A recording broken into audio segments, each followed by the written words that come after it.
everybody and welcome back to my YouTube channel. If you're new here, then hello, my name is Shauna and today we are going in with a pregnancy Q&A. Now I don't have long at all to film this, so forgive me if I speak fast.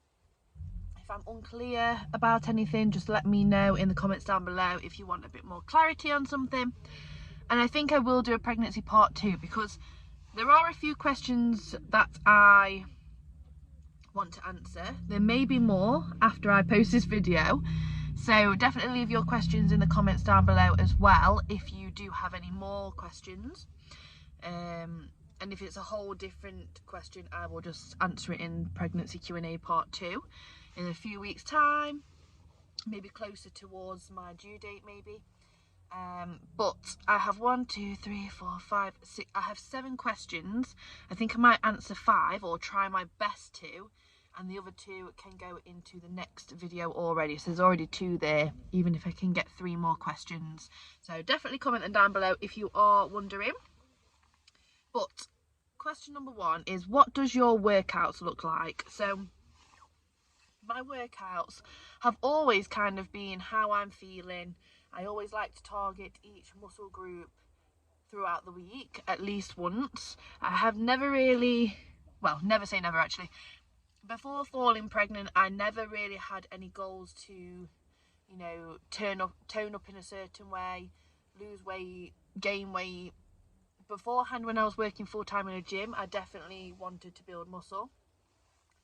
But I was just kind of moving my body last year, and I think that's the same with my workouts throughout the whole of my pregnancy. I just aim to move my body. If that means, you know, if I'm feeling stiff, I will focus a bit more on mobility that day rather than strengthening or anything like that. Maybe as well, of course, stretching. But then if I'm not feeling too stiff, I will usually work on strengthening an area and then stretching it out afterwards.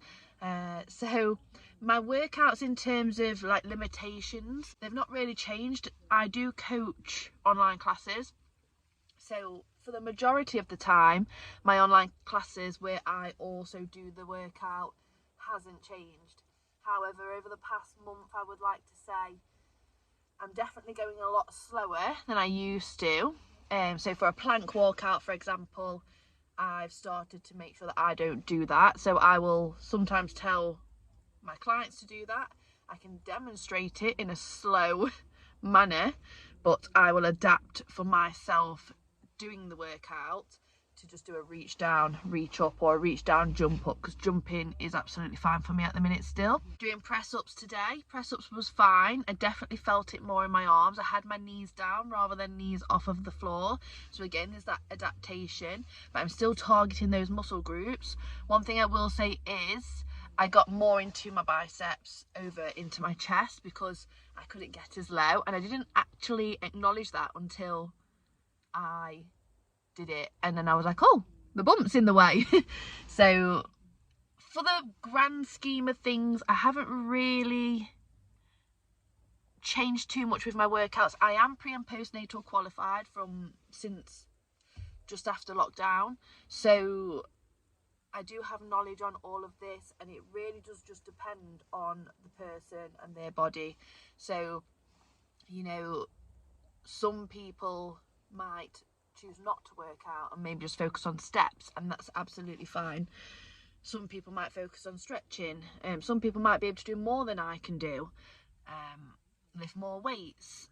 It really just does depend on you. But what I would say is, if you are pregnant and you're past sort of your first trimester where things are trial and error, you might be feeling a bit ill, or you might not, and you might just be carrying on as normal. That's kind of what I did, but I did have more periods of rest throughout the day than I usually would. But yes, I would say you can kind of go back to your usual workout routine, but if you've gone from doing no workouts at all, I wouldn't encourage you to start the gym or start an intense workout class. Start small. You can still start doing some form of exercise, but don't go from 0 to 100. If you need any more advice, like I say, I am pre and postnatal qualified. I'm also doing the journey myself. I have other clients that are also, some of them are pregnant, some of them are in their postnatal sort of fitness journey. And yeah, feel free to message me privately on social media. I'll put my socials in the video and down below. And yes, I'm happy to help and offer my advice where possible, or point you in the right direction if I don't feel like I can answer that question. So question number two, it kind of, I guess, complements what I've been talking about anyway in the first question, but is there a difference between my first and third trimester? Now, I was always looking forward to my second trimester because everyone would say you get your burst of energy back, which yes, is the case. I'm a workaholic, I admit, and I would say I did have more energy. I didn't have burnout, whereas I felt like I was hitting in the first trimester, so I had to slow down a little bit. But I feel like the period of the first trimester and now, I was dreading, because you know, you don't know how you're going to be in your first trimester anyway. Luckily, I was absolutely fine. I was exhausted at times from just going to the toilet. I didn't really have an appetite, so when I did eat, I just felt like I was digesting slower. I don't know why. But yes, I've been really lucky throughout all of my pregnancy, and hopefully that carries on. But third trimester, I am now 31 weeks and 2 days.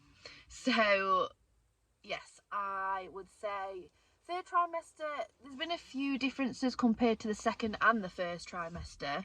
The similarities are with the first trimester that, you know, I do feel tired, but again, I am doing a lot. I'm doing a lot more than I did in my first trimester. I'm trying to get all of my work done. I'm also trying to see people where I can while I've got the freedom.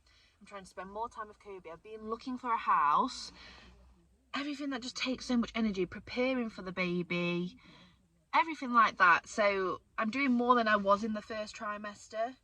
So life is a bit more demanding, and I wouldn't change anything.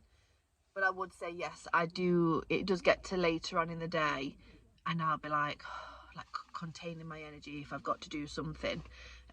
Or, you know, Tom will have had the same day as me, pretty much, and he'll be able to stay up for an extra 2 or 3 hours, and I will be zonked out. But another thing I will say on that note is that a difference between my first and third trimester is that I just get twitchy legs. I almost feel like my muscles tighten, especially around my hips and glutes, and I really need to, you know, Tom needs to massage them, or I need to massage them, or use my foam roller, or stretch them out, and it's around my hip area. And of course, I guess that's a given for a lot of pregnancies, but yeah, that's probably the worst thing I go through, to be fair, over being tired, because I think that's with my routine as well, and my timetable and schedule. Whereas yeah, I do sometimes struggle to sleep because, you know, I can only sleep on both sides, not really on my back, not really on my front. So I'll sleep on my right side for a while because my left side, I've needed Tom to massage it while I'm asleep or something, and then I'll have to roll over because my hips are killing. And that's not the muscular kill though, that's like oh, there's people talking. That's like a bone sort of kill. So yeah, I'm very in tune with my body, and I guess a lot of the time it's a muscular sort of feeling and a ligament sort of feeling as things are changing in the body with the hormones and, you know, preparing for birth. But also, yeah, my hips actually, like, they click more, and they just really hurt if I've been on one side for too long. But you can't really win because you can't actually do anything else. There's nothing else I can do.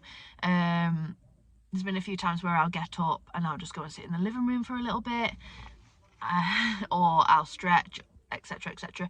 And also that runs into that, not just at night time, it can hit me at any time, and it's very rare, but when it hits me, acid reflux. I probably get it once every 2 weeks or something. So again, I'm very lucky, I'm very grateful, but yeah, I've never experienced it, so it's not the nicest at times, especially when I am trying to sleep. But that is the answer to question number 2. Now let's see, what time are we on? 10 minutes. Let's see if we can do just another 10 minutes. Yes, because then I really need to go. Got work. Again, always darting off. Birth plans. This should be a very quick answer because I don't know. So in about 3 to 4 weeks, I have my midwife appointment, which is an hour long, and it is to go over birth plans. So I've not really looked into it. I've always thought I would have an epidural, and I still think I will end up doing that. However, I am debating it just because I want to be able to move for as long as possible whilst I'm, you know, getting to the labour part. I'm realising how passionate I am when I'm doing this. You're resting on my water bottle and it's wobbling, so I apologise about that. But yes, I very much want to be able to move about, stretch, walk about, stand up, sway, do whatever I want to do, whatever I feel my body needs in the time before I'm actually giving birth, as in baby's coming out. And I know you can kind of delay the epidural until the last minute and then do it, so I'm going to discuss that. I do like the idea of a water birth if it's not too hot, because whenever I get backache, whenever I'm just aching in general, whenever I need to feel more calm and regulated, I like to have a bath, which is why I can't wait to move, because we have a bath. And if you have been following me for a while, I moved into a bungalow with my granddad and his partner about 6 months ago, and there was no bath, it's just a shower. So I can't wait. So I think I'm debating between them, and then there might be other options that I've not considered that I don't really know too much about, and then in this meeting I decide, you know, I'm going to go for that. So I will keep you updated on that one. I hope that's an okay answer for now. Maybe I don't do the part 2 pregnancy Q&A until after that meeting. Maybe that's what I'll do. Baby names, not really. We do have a list. We want pretty but different, but not as different as my name, because my name, I've been called so many different names. If you know me, you know me. But I definitely want a different name, so there's no other name like that in the class, for example. But yes, and also the names that we do, like, I'm not going to say, when we choose a name, I might tell you some of the possible names that we was potentially leaning towards, because there are a few, but there's not, we don't know if they are the ones. How do you know? I guess you don't. If you have any nice baby girl names, well, not baby girl names, if you have any nice names where, you know, it can be for baby, toddler, kid, teenager, adult, elderly person, feel free, if you're happy to share, to pop them down below, because yeah, just pretty but different, but not too different where they're constantly correcting people with their name. That's my answer for that one. I'm already starting to think that this Q&A is probably boring. I hope it isn't. And then lastly, we've just got, how is Kobe? So Kobe's absolutely fine.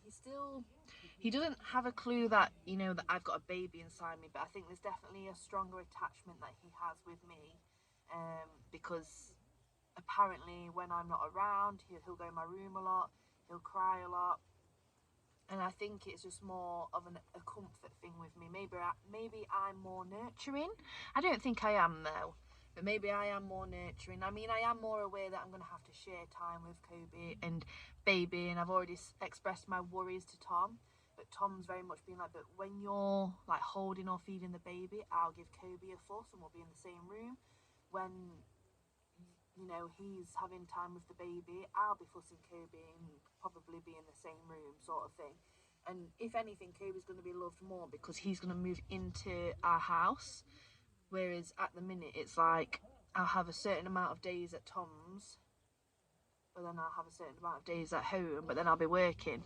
Whereas there's going to be a good few months anyway where I'm not working. Yes, I'm going to be tired. Yes, baby's going to be a priority, but Kobe's going to be a part of that, and I'm excited to see that journey. So yes, he doesn't really know about me being pregnant, but at the same time, I think he senses something or feels something's different, like there's an attunement there maybe with me. So yeah, I guess just watch this space. He's definitely still as clumsy around me. He's definitely, you know, tries to lay on me, which I let him lay on me, but it has to be in a certain way, of course. I don't want him to hurt me or put his elbow in my bump or anything, which I have to be careful about. But yeah, he's just still very happy, and I just think this move with Tom, myself, Kobe, baby is just going to be very, very fulfilling for all of us in different and similar ways. But yes, I am going to leave this video here. I've done it quicker than I thought, so I'm just hoping that there is something worth watching on here. Please let me know if there is. Let me know some constructive feedback, not just negative, in terms of if I was to do a part 2 Q&A. You know, how would you like it to be? Would you like me to speak longer about a certain subject? Was this enough? Did you actually enjoy it? I'm open to constructive feedback, but of course I don't, if you can't give me a way to sort of like that you would have liked it to have been, maybe there's no water bottle behind, maybe that's what the feedback will be, then yeah, I just want to be able to take it on board. If I'm reading a comment for some feedback that's going to help you enjoy the video more, then that's absolutely fine. But if it's just I don't know, a point of this video is rubbish, it's like, but how do I make it better? I'm not a mind reader. I don't even know why I went onto that tangent, because I never get any comments like that anyway. But I just want to grow as much as I can in every aspect, and I'm going to try and keep doing YouTube at least until I finish maternity, because I love it anyway. I'll have more time, I'll probably have more to document and share, so yeah, and I'd like to have like a little community that, you know, understands me and I understand them, and yeah, I guess I can have that as my creative outlet, especially whilst dancing's on hold and certain other things might not be as therapeutic as they once was, whereas this, I can just word vomit. But I won't always do that, I promise. There will be moving vlogs, there will be, you know, more baby content, there will be loads of different content, self-care content. Let me know what you'd like. But yes, pregnancy Q&A number 2 will be coming, and 2 of the questions that will definitely be in there that I haven't done today, just because I'm about to eat, and one's about my phobia. So people are interested in if I'm worried about my phobia and baby, so I'm just going to leave that one there. Go through loads of my videos, you'll see what my phobia is if you go back a while, and if there's anything that I'd change in this pregnancy, if I could go back to the first trimester. So take your guesses if you want to what I might have spilled some tea on that when throughout the last few months or so, of what maybe is overwhelming me or anything. But yes, there will be a second part to this video, so yes, please do let me know if there's a better way that you would like to have this video content in somehow, and any other questions that you may have to do with this. I want to answer at least 3 more on top of what I've just read out to you, because I think they'll be quite lengthy ones as well, so there'll be a bit more detail coming out of my mouth, whereas today I just don't have the time to do that. So that's why I've kind of chosen the questions that I have chosen to answer. But yes, if you liked this video, please give it a thumbs up, comment, like I say, anything that I've mentioned down below or anything else that you can think of, and subscribe if you haven't already. Hit the bell notification after you press subscribe. We've got a few more months of, you know, Wednesday content and Sunday content. Might be on pause for a while during you know, my transition into being a mum with a baby actually physically in my hands and moving with, you know, everybody that's moving. I'll try and document it behind the scenes and then fill you in though when I do return. And then, yeah, I'm not sure how the schedule will go after that, but you've got a good few months before I experience a lot of changes and you experience maybe a change if you're used to my videos. But yes, thank you for chatting with me, listening with me, and I will see you on Sunday.